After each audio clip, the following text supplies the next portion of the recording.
Alors, ce matin, le thème qui nous réunit... Veuillez vous asseoir, groupe musical, merci. Le thème qui nous réunit ici, c'est quoi? C'est quoi le thème? Je suis la tête et non la queue. Je suis la tête et non la queue. Le monde actuel dans lequel nous sommes est un monde de qui connaît ses droits et qui sait les réclamer. Celui qui ne connaît pas ses droits devient esclave. Qu'est-ce que la Bible dit? Et je vais demander à ce qu'on prenne la Bible. Qu'est-ce que la Bible dit dans Galates chapitre 4? Moi, Paul, je dis qu'il ne diffère en rien d'un esclave, quoi qu'il soit le maître de tout. Quoi? Malgré qu'il soit diplômé, malgré qu'il ait une beauté, malgré qu'il sait parler, malgré qu'il a l'avantage, malgré qu'il a des opportunités, malgré que tout peut être fait, malgré qu'il a accès à tout, mais comme et parce qu'il est enfant, il ne diffère en rien de quoi? D'un esclave. Mais c'est qui un esclave? Un esclave est une personne privée de ses droits. Un esclave, c'est celui qu'on impose la nourriture qu'il n'a jamais aimée. Un esclave, c'est celui qui est au service des autres. Un esclave, c'est celui qui a même ses droits donc qui lui sont privés.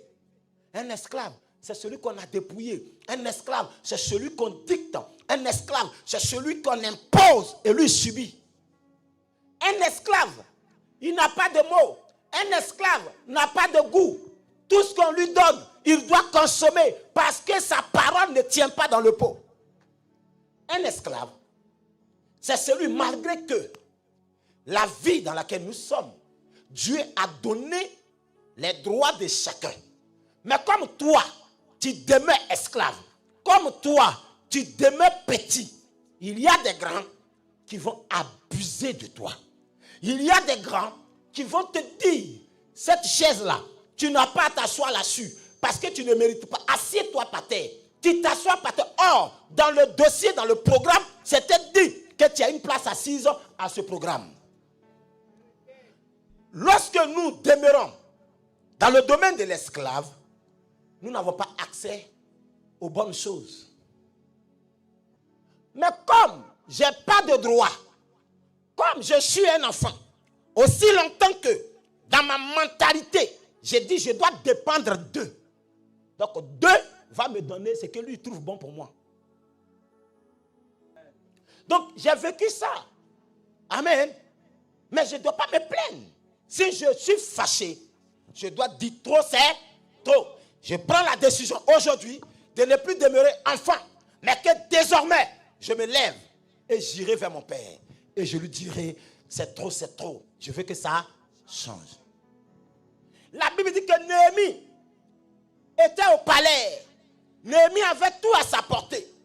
Mais un jour, Néhémie a eu les informations concernant sa famille. Lorsqu'il s'approche de ces personnes pour leur demander comment se trouve ma famille, quel est l'état de vie de ma famille, on dit attention, depuis que tu es chez le roi, ta famille mange une fois par jour. C'est toi, tu veilles sur la nourriture du roi. Mais il y a un problème, c'est que ta famille est exposée. Aucune sécurité. Il n'y a rien pour ta famille. Tout de suite, le visage de Néhémie va changer. Néhémie décide de ne ni manger, de ne ni boire. Pourquoi? Parce qu'il y a quelque chose qu'on fait à Néhémie et à sa famille, il ne peut pas supporter. Aussi longtemps que tu vas supporter l'insupportable, le diable va en rajouter. Mais le jour où tu diras, je ne peux plus supporter ça, le diable comprendra que c'est ton heure de transformation. Et je prie et je déclare ce matin qu'à travers ce message, que ce soit ton heure de transformation. Je prie et je déclare qu'à travers ce message, que ce soit un nouveau départ dans ta carrière. Je prie et je déclare qu'à travers ce message, que ce soit un nouveau départ de gloire dans ta vie. Assieds-toi dans ton nouveau départ au nom de Jésus. Dieu dit, il n'est pas bon que l'homme soit seul. Je lui donnerai une aide semblable à lui. Quelqu'un s'est levé, a dit, cette aide-là n'arrivera pas. Aussi longtemps que dans ton esprit, tu es enfant, les grandes choses ne viendront pas vers toi. Pour être grand, il faut fréquenter les grands. Pour être grand, il faut savoir choisir avec qui tu te promènes. Car les fréquentations influencent ta vie. Il y a des personnes nées dans des familles pauvres. L'environnement dans lequel ils sont nés a commencé à influencer leur vie jusqu'à aujourd'hui. Quand tu lui dis, mais pourquoi tu ne passes pas le concours de l'ENA? Il dit, mon père est pauvre, ma mère est pauvre, mon grand-père est pauvre, ma mère est pauvre, nous sommes pauvres, nous sommes pauvres. Pourquoi? Parce qu'il a grandi dans une cour familiale où on appelle cour commune. Et ça a influencé sa croissance jusqu'à ce qu'il atteigne 30 ans. Les grandes choses ne sont plus pour lui, mais c'est les petites choses. Or, Dieu dit, faisons l'homme à notre image, à notre ressemblance. Je suis à la ressemblance de Dieu. Là où les grandes personnalités s'asseyent, c'est là-bas ma place. Je prie et je déclare que ta place soit au-dessus de là où l'ennemi t'a placé. Je dis, je déclare que ta place soit au-delà de là où ton ennemi a voulu que tu sois. Assieds-toi dans ta position au nom de Jésus. Je ne peux pas admettre. Je ne peux pas accepter. Ma mère a passé 9 mois de grossesse. Ma mère pouvait mourir. Lors, le jour de l'accouchement, elle pouvait perdre la vie. Elle m'a mise au monde dans l'espoir que demain, on dise, quittez, vraiment quittez sur la route. Le fils du monsieur là arrive. Il ne faudrait pas qu'il y ait un obstacle. Maintenant, toi, tu dis que tu ne peux pas accepter que je puisse accéder à cette gloire-là. Un combat est déclenché. Mais ce combat-là n'est pas naturel. C'est un combat spirituel. Nous sommes africains. Et chaque Africain a ce qu'on appelle un fondement. Chaque Africain connaît ce qu'on appelle un lien de famille. Vous rentrez dans certaines familles. Vous voyez des personnes, des femmes. Quand tu les regardes, tu dis, mais celle-là, elle a les attributs du royaume. Dieu a pris son temps pour la tailler. Mais lorsqu'il s'agit qu'un homme vienne dans sa vie, c'est un problème. Qui a fait ça? Les fondements de famille t'ont imposé un rythme de vie. Alléluia. Je suis la tête et non la queue. Vous savez, pour créer, il faut la parole. On ne crée pas avec les diplômes. Tu ne peux jamais créer avec tes muscles. On ne crée pas ou on ne devient pas à cause de son pays qui est riche. Tu peux vivre dans un pays multi riche, mais tu peux finir pauvre dans ce pays. Parce qu'on ne devient pas parce que son pays est riche. On devient parce qu'on déclare. Normalement, un enfant de Dieu doit refléter la gloire de Dieu. Je vous le dis, je ne vous ai pas caché que j'ai mis mon pied en France en 2014. 2014, dès que j'ai mis mon pied au sol français, j'ai déclaré la parole. Pourquoi j'ai déclaré la parole? Parce que Dieu me dit qu'au commencement de quelque chose était la parole. Et la parole était avec Dieu. Et la parole était Dieu. Si j'ai la parole dans ma bouche, j'ai Dieu dans ma bouche. Et si j'ai Dieu dans ma bouche, Dieu ne peut pas échouer quelque part. Quand je libère la parole, je libère Dieu. Et Dieu agit à ma faveur. Oh, la Bible dit, Dieu n'est pas un homme pour mentir, ni fils d'un homme pour se repentir. Aussi longtemps que l'héritier demeure enfant, il ne diffère rien d'un esclave. Vous êtes des dieux. Oh, pourtant, vous mourrez. Comme quoi? Des hommes. Parce que ton comportement, ta manière de parler, ta manière de te comporter ne reflète pas la vie d'un Dieu. C'est pourquoi tu meurs comme un homme. Sinon, en temps normal, tu ne peux pas mourir comme un homme. Mourir, ça veut dire quoi? Mourir, c'est la souffrance.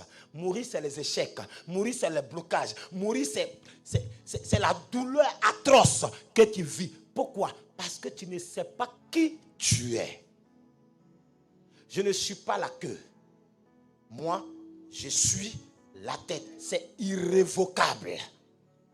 Indiscutable. C'est ma parole. La Bible dit dans le livre de Jacques, Jacques chapitre 5 verset 17, on dit, Élie est une personne de quoi? De la même nature que nous. Élie pria avec insistance qu'il n'y ait point de pluie sur la terre pendant 3 ans, 6 mois. Et la pluie s'est arrêtée sur la parole d'Élie, un Dieu. Bien-aimé, il y a quelque chose que nous devons comprendre. Le souhait de Dieu, c'est que tu deviennes ce que lui il a souhaité pour toi. Je ferai de toi la tête et non la queue. Pourquoi? Parce que tu es fait à mon image, à ma ressemblance. Si tu échoues, Dieu a échoué. Si tu rates, Dieu a raté. Si tu n'es pas marié, Dieu ne s'est pas marié. Si tu n'as pas enfanté, la parole de Dieu ne serait pas concrétisée. Toi, c'est un péché. Merci beaucoup à tout le monde. Rapidement, comme on finit à midi, vraiment, je vais me permettre d'inviter notre docteur, le Fils de Dieu. On va lui donner un micro pour qu'il puisse...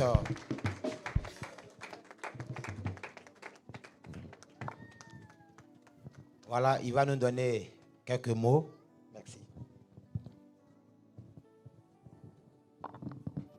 Je veux bénir le nom du Seigneur. Je veux lui rendre toute la gloire ce matin. Comme l'a dit la sœur qui est nouvelle comme moi-même, il nous a convoqués ce matin. Je voulais bénir son serviteur, prophète Tapé. J'ai été édifié. J'en ai même les larmes aux yeux parce que il est merveilleux le Seigneur ce qu'il fait pour nous. Voilà. J'ai vécu parmi vous ici en exil pendant 10 ans. Pendant que mes frères souffraient au Ghana, au Bénin, au Togo. Parce que ce que la Côte d'Ivoire a traversé, on était au cœur. On n'a pas choisi. C'est Dieu qui nous a sauvés. J'ai donné ma vie pour mon pays, à dire les choses telles qu'elles étaient. Parce que le président de mon pays avait été attaqué par les grandes nations puissantes, fortes. Elles ont décidé et c'est ça. On a eu des problèmes internes dans notre pays. On aurait pu régler à l'africaine. 2 personnes disent qu'elles ont gagné une élection. On peut recompter. On peut refaire un vote. Ils ont décidé de bombarder mon pays. Et je ne pouvais pas l'accepter. J'ai parlé la parole. Ça m'a valu des menaces de mort. Et Dieu m'a sauvé. Je suis venu en exil. J'ai parcouru toutes les grandes capitales ici, aux États-Unis, parce que je suis professeur à l'université, criant partout la vérité, la vérité, la vérité. Je n'étais pas seul, mais c'est toute l'Afrique qui s'est levée. Et 10 ans après, Dieu nous a donné la victoire. L'ancien président n'a pas été condamné à la CPI. Laurent Gbagbo est rentré en Côte d'Ivoire. Son fils, Blé Goudé, est rentré en Côte d'Ivoire. Tous les exilés sont rentrés. Je suis retourné dans mon pays. J'ai repris mes enseignements à l'université. Et je crois que tout et chacun, nous nous mettons au travail pour que notre pays ne sombre plus. Aujourd'hui, les autorités qui sont là, elles gouvernent la Côte d'Ivoire. Nous les critiquons parce que la façon de gouverner n'est pas la bonne. Mais il faut qu'on trouve la manière parce qu'on ne doit plus se battre entre nous. On ne doit plus faire verser le sang de nos compatriotes. Parce que la Côte d'Ivoire est un pays tellement riche. Et le meilleur est devant. Je bénis Dieu pour ce dimanche qui m'a donné de passer avec vous. Merci, pasteur, de me donner cette opportunité. Un pasteur, c'est un pasteur. Il est au-delà des hommes politiques, mais l'Église est ouverte à tout le monde. Et les hommes de Dieu ont changé ce monde. Martin Luther King a changé l'Amérique. Desmond Tutu a sauvé Nelson Mandela. Vous aussi, vous pouvez sauver la Côte d'Ivoire. J'ai été très heureux. Que le Seigneur nous bénisse. Merci pour ce dimanche. Merci pour tout. Gloire à Dieu.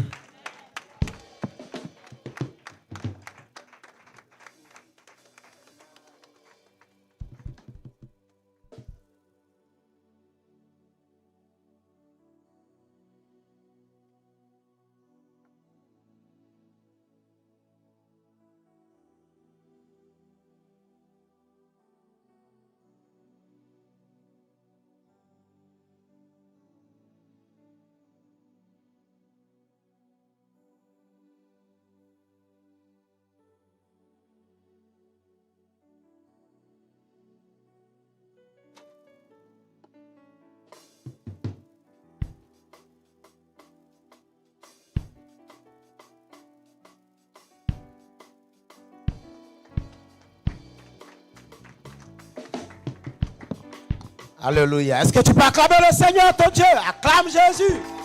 Acclame Jésus. Merci beaucoup, merci infiniment.